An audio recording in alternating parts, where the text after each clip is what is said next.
मंडळी, ज्योतिषशास्त्रात राशींना विशेष स्थान प्राप्त आहे। ज्योतिषशास्त्रात एकूण 12 राशी आहेत, ज्या 27 नक्षत्रांमध्ये विभाजित केल्या जातात। जन्म नक्षत्रानुसार प्रत्येक व्यक्तीची एक रास असते। व्यक्तीच्या राशीनुसार त्याचा स्वभाव, गुण तसेच राशीचा ग्रह स्वामी सांगितला जातो। या व्यतिरिक्त प्रत्येक राशीचा एक इष्ट देव देखील असतो। इष्ट देव व्यक्तीची जन्मकुंडली आणि राशीनुसार सांगितला जातो। आज आम्ही तुम्हाला प्रत्येक राशीच्या व्यक्तीचा इष्ट देवता कोणता आणि त्यांनी त्या देवाची कशी आराधना करावी याबाबत सांगणार आहोत। मंडळी, ज्योतिषशास्त्रातील 12 राशींपैकी पहिली मेष रास मानली जाते। या राशीचा स्वामी ग्रह मंगळ आहे। यामुळे या राशीच्या व्यक्तींवर मंगळ ग्रहाचा अधिक प्रभाव पाहायला मिळतो। या व्यक्तींमध्ये मंगळ ग्रहाप्रमाणे उत्साह दिसून येतो। मेष राशीचे व्यक्ती वेगवान, आशावादी आणि आत्मकेंद्रित असतात। तसेच ते निर्भय आणि धैर्यवान देखील असतात। मेष राशीचा स्वामी ग्रह मंगळ असल्यामुळे या व्यक्तीने नेहमी श्री गणेश आणि श्री हनुमानांची अधिक भक्ती करावी। प्रत्येक मंगळवारी श्री गणेश किंवा हनुमान मंदिरात जावे। यावेळी लाल फूल आणि प्रसाद म्हणून बुंदीचा लाडू देखील घेऊन जावा। दररोज श्री गणेश अथर्वशीर्ष आणि हनुमान चालीसा वाचावी। यामुळे या दोन्ही देवता नेहमी तुमच्यावर प्रसन्न राहतील। मंगळवारी लाल रंगाचे वस्त्र धारण करावे। शक्यतो मंगळवारी मांसाहार, मद्यपान करू नये। या दिवशी केवळ सात्विक आहार घ्यावा। ज्योतिषशास्त्रातील 12 राशींपैकी मेष राशीनंतर दुसरी आहे वृषभ रास। या राशीचा स्वामी ग्रह शुक्र आहे। यामुळे या राशीच्या व्यक्तींवर शुक्र ग्रहाचा अधिक प्रभाव पाहायला मिळतो। हे व्यक्ती स्वभावाने अतिशय शांत आणि सौम्य असतात। या राशीच्या लोकांना त्यांच्या जीवनात प्रचंड पैसा, मालमत्ता आणि सन्मान मिळतो। वृषभ राशीचा स्वामी ग्रह शुक्र असल्यामुळे या व्यक्तींनी नेहमी देवी लक्ष्मीची किंवा देवी दुर्गेची उपासना करावी। प्रत्येक शुक्रवारी देवीच्या मंदिरात जावे। यावेळी मोगऱ्याचा गजरा किंवा गुलाबाचे फूल आणि सफेद मिठाई प्रसाद म्हणून घेऊन जावी। दररोज श्रीसुक्ताचे आणि दुर्गा चालीसा वाचावी। यामुळे देवीचा आशीर्वाद तुम्हाला प्राप्त होईल। शुक्रवारी दही, ताक, लोणचं असे आंबट पदार्थ आणि मांसाहार खाऊ नये। या दिवशी केवळ सात्विक आहार घ्यावा। तिसरी रास आहे मिथुन। या राशीचा स्वामी ग्रह बुध आहे। यामुळे या राशीच्या व्यक्तींवर बुध ग्रहाचा अधिक प्रभाव पाहायला मिळतो। हे व्यक्ती स्वभावाने खूप रोमॅन्टिक असतात।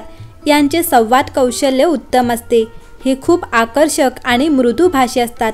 शारीरिक आणि मानसिकरित्या हे खूप मजबूत असतात। मिथुन राशीचा स्वामी ग्रह बुध असल्यामुळे या व्यक्तींनी नेहमी श्री गणेश आणि श्री विष्णूंची भक्ती करावी। प्रत्येक बुधवारी किंवा श्री गणेश किंवा श्री विष्णूंच्या मंदिरात जावे। यावेळी प्रसाद म्हणून केळी देखील घेऊन जावी। दररोज श्री गणेश अथर्वशीर्ष आणि श्री विष्णूंच्या मंत्रांचा जप करावा। यामुळे या दोन्ही देवतांचा आशीर्वाद तुम्हाला मिळतील। बुधवारी लाल हिरव्या रंगाचे वस्त्र धारण करावे। बुधवारी गायीला चारा खाऊ घालावा। राशी चक्रातील चौथी रास आहे कर्क। या राशीचा स्वामी चंद्रग्रह आहे। त्यामुळे या राशीच्या व्यक्तींवर चंद्रग्रहाचा अधिक प्रभाव पाहायला मिळतो। या राशीचे व्यक्ती खूप संवेदनशील, शांत आणि प्रेमळ स्वभावाचे असतात।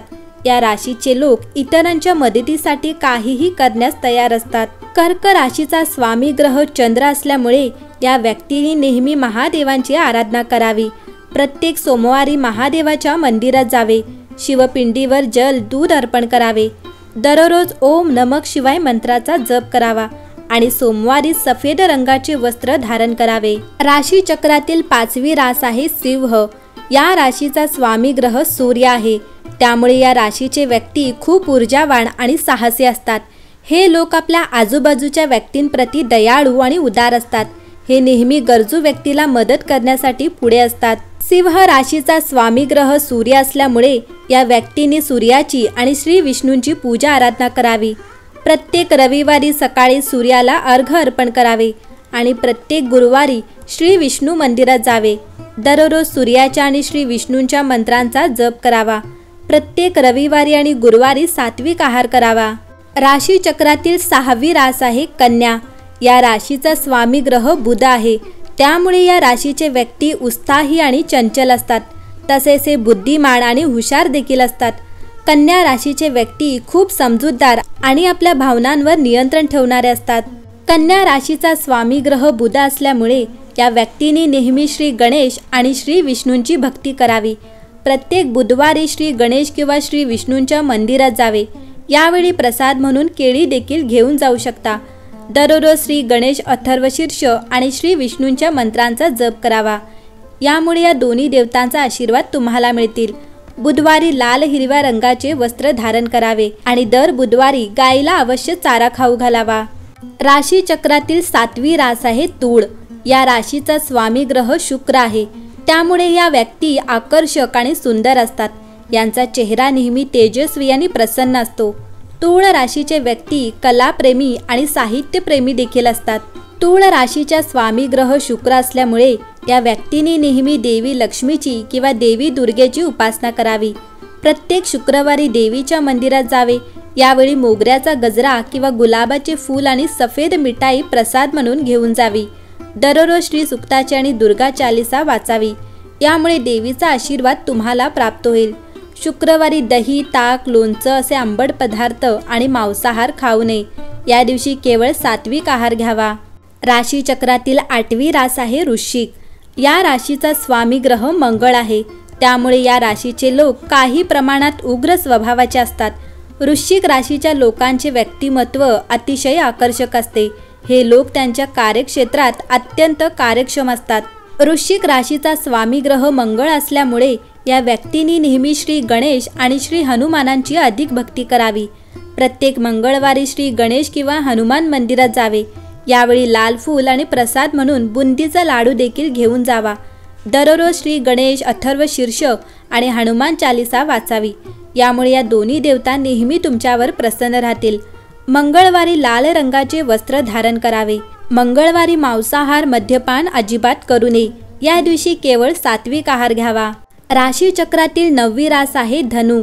या राशीचा स्वामी गुरु आहे, त्यामुळे हे व्यक्ती काहीच्या प्रमाणात धार्मिक, बुद्धिमान आणि प्रतिभावान असतात। हे धाडसी आणि खूप मेहनती असतात। हे लोक अतिशय प्रामाणिक आणि प्रतिष्ठित असतात। धनु राशीचे लोक खूप विचार करून निर्णय घेतात। धनु राशीचा स्वामी ग्रह गुरु असल्यामुळे या व्यक्तीने नेहमी श्री विष्णूंची भक्ती करावी। प्रत्येक गुरुवारी श्री विष्णूंच्या मंदिरात जावे। यावेळी प्रसाद म्हणून केळी किंवा बुंदी देखील घेऊन जाऊ शकता। दररोज श्री विष्णूंच्या मंत्रांचा जप आणि विष्णू सहस्त्रनामाचे पठण करावे। यामुळे या दोन्ही देवतांचे आशीर्वाद तुम्हाला मिळतील। गुरुवारी पिवळ्या रंगाचे वस्त्र धारण करावे आणि गुरुवारी मांसाहार, मद्यपान अजिबात करू नये। राशी चक्रातील 10वी रास मकर रास मानली जाते। या राशीचा स्वामी शनी आहे, त्यामुळे या व्यक्ती खूप मेहनती, शिस्तप्रिय आणि परोपकारी असतात।